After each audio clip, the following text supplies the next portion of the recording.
pertanyaan saya, kenal ini siapa? Pernah tinggal di sini? Berapa lama tinggal di sini? Selama-lamanya. Betul ini Indonesia? Negara apa ini? Negara muslim terbesar di dunia. 200 juta penduduknya muslim. Yang paling banyak umroh dari Indonesia. Yang paling banyak haji Indonesia. Yang paling banyak hafal Quran Indonesia. Yang paling banyak masjidnya Indonesia. Yang paling banyak sedekahnya Indonesia. Yang paling banyak salawatnya Indonesia. Yang paling tinggi korupsinya di Asia. Ibu yang ngomong bukan saya. Allahu Akbar. Ada apa dengan kita? Dulu Madinah kecil bisa nguasai dunia. Kita sebesar ini gak bisa apa-apa. Bu, Indonesia itu Allah sayang banget sama Indonesia. Di bawah kakinya minyak. Minyak apa? Minyak bumi. Di atas kakinya minyak. Minyak apa? Sawit. Minyak sawit dunia nomor 2 terbesar Indonesia. Kalau sawitnya habis, Indonesia masih punya karet. Karet terbaik nomor 1 dunia, Indonesia. Kalau karetnya habis, Indonesia masih punya hutan.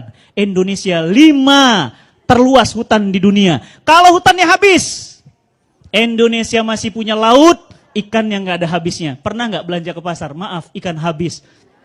Gak pernah. Nggak pernah, Bu. Kalau ikannya habis, Indonesia masih punya emas. Indonesia masuk dalam 5 negara terbanyak emasnya di dunia. Belum termasuk emas di Jawa. Paham? Masya Allah. Luar biasa.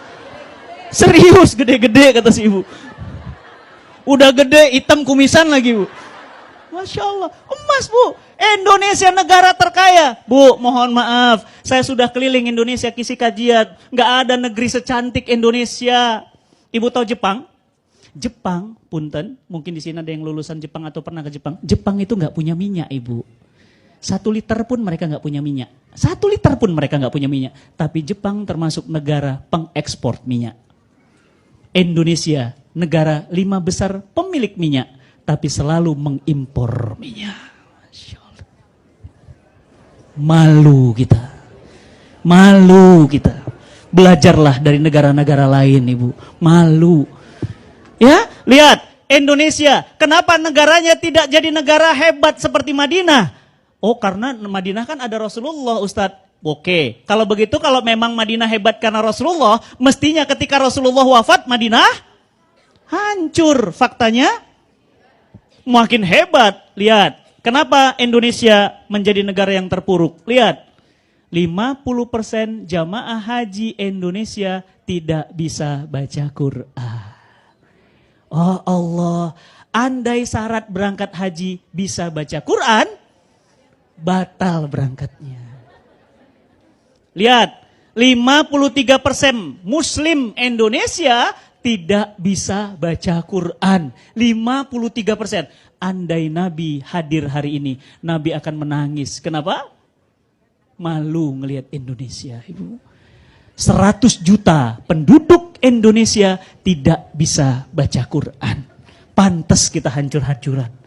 Oleh karena itu, jamaah yang dirahmati Allah, next terus. Maka saya ingin berpesan kepada semuanya, next terus. Ya. Ayolah kita masuk Islam secara keseluruhan. Jangan pilih-pilih, next. Ya, terus, ya. Jadi Islam tidak boleh pilih-pilih. Ibu sholat, ibu juga harus saum, puasa. Ibu puasa, ibu juga harus bayar zakat. Ibu puasa, saum, bayar zakat, harus juga menikah. Tidak boleh kemudian tidak menikah. Maka kemudian Islam harus dari akidah, ibadah, makanan, pakaian, akhlak, muamalah, semuanya serba Islam. Tidak boleh ngambil sebahagian, mencampakkan sebahagian yang lainnya. Maka jamaah yang dirahmati Allah, next terusnya. Saya ingatkan, ayo cepat-cepat ibu-ibu semuanya. Bapak-bapak semuanya, cepat-cepat. Cepat-cepat apa? Cepat-cepat kita mohon ampun kepada Allah. Dan surganya yang luasnya seluas langit dan bumi yang Allah sediakan bagi orang-orang bertakwa. Next terus. Yuk terus. Ya. Ya, maka bagaimana caranya agar kita menjadi orang atau negara-negara hebat yang bisa menguasai lagi dunia? 7 hak-hak Quran harus diinstal.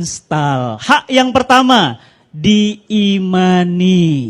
Al-Quran harus kita yakini berasal dari Allah, tidak ada keraguan di dalamnya. Yang kedua, dibaca. Sudah berapa sering ibu baca Quran? Jujur jawab dalam hati sambil istighfar. Pernah nggak seumur hidup pernikahan suami ngecek hafalan Quran istrinya? Shh, dalam hati. Ibu mah kebiasaan curhat. Dalam hati sambil istighfar. Pernah nggak suami dicek bacaan Quran oleh istrinya? Istighfar. Astagfirullahalazim. Nggak pernah. Sayang, sini, kata suaminya. Ayo baca Quran, papa cek bacaan Qurannya. Seumur hidup pernikahan, pernahkah? Pantas rumah tangga kita banyak prahara, ibu. Ya. Lihat, hak yang ketiga, dihafalkan. Ayo bu, hafalin. Hafalin, 1 hari 1 ayat. Ar-Rahman, 1 hari 1 ayat. Allamal Quran, 2. Khalaqal insan, 3. 100 hari, 100 ayat baru. Masya Allah. Ayo bu, hafalin. Mulai hari ini. Ramadan nanti sudah 30 juz. Juz 30 minimal. Ayo. Ya. Hak yang keempat, dipelajari. Hak yang kelima, diajarkan. Hak yang keenam yang paling berat. Apa itu? Diamalkan. Bu, agama apa yang paling bersih? Islam. Nih saya tanya, yang bisa jawab saya kasih hadiah. Apa kata Nabi? Kalau kita bangun tidur, saking bersihnya Islam, siapa yang tahu? Ya bu? Apa bu? Cuci tangan, nanti habis acara datang ke belakang saya kasih hadiah. Ibu tahu nggak kenapa Nabi bilang bangun tidur suruh cuci tangan? Tahu nggak kenapa? Apa kata Nabi? Karena seseorang yang sedang tidur tidak tahu di mana tangannya. Faham maksudnya? Iya, bisa di celana, bisa di dalam, bisa di sini. Iya, jorok nggak itu? Jorok. Maka bangun tidur disunahkan. Pertanyaan saya, siapa yang masjidnya sering jorok? Umat Islam. Siapa yang pasarnya jorok? Siapa yang rumahnya jorok? Umat Islam. Faham maksudnya? Islam adalah agama yang mengajarkan kebersihan. Bahkan Nabi katakan apa? Kebersihan sebagian dari keimanan. Jadi kalau ibu mengaku beriman, berarti ibu bersih. Giginya bersih, nafasnya bersih, bajunya bersih, hatinya bersih, rumahnya bersih. Jangan kalah sama orang Jepang, ibu. Mereka nggak punya agama, tapi Masya Allah bersihnya luar biasa. Dari mulai toilet, dari mulai pesawat, dari mulai kamar mandi, semuanya bersih.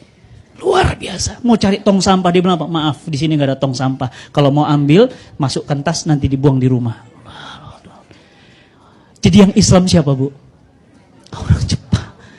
Allahu Akbar, malu kita. Ya, harusnya kita paling bersih. Berarti habis taklim jangan ada sampah. Janji? Lihat panitia kalau ada sampah nanti.